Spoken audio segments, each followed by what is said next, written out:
தமிழக முதல்வர் குறித்து சமூக வலைதளத்தில் விமர்சன வீடியோ பதிவிட்ட கிருஷ்ணகிரியை சேர்ந்த திமுக நிர்வாகி மீது வழக்கு பதிவு செய்யப்பட்டுள்ளது.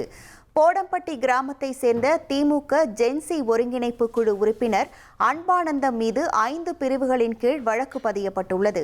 நற்பெயருக்கு தீங்கு விளைவித்தல், அமைதியை குலைக்கும் வகையில் அவமதிப்பு செய்தல் உள்ளிட்ட பிரிவுகளில் ராயக்கோட்டை போலீசார் அன்பானந்தன் மீது வழக்கு பதிந்துள்ளனர். முன்னதாக அன்பானந்தத்தை விசாரிக்க போலீசார் நள்ளிரவில் அவரது வீட்டிற்கு சென்றதால் தகவல் அறிந்து வந்த வேப்பனஹள்ளி எம்எல்ஏ சீனிவாசன் போலீசாருடன் வாக்குவாதத்தில் ஈடுபட்டுள்ளார். ஆனால் அன்பானந்தன் வீட்டில் இல்லாதது உறுதியானதை தொடர்ந்து போலீசார் அங்கிருந்து திரும்பி சென்றுள்ளனர்.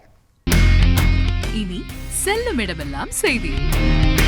தந்தை டிவியின் வாட்ஸ்அப் சேனலை ஃபாலோ பண்ணினா செல்ல இருக்கும் இடமெல்லாம் செய்தி.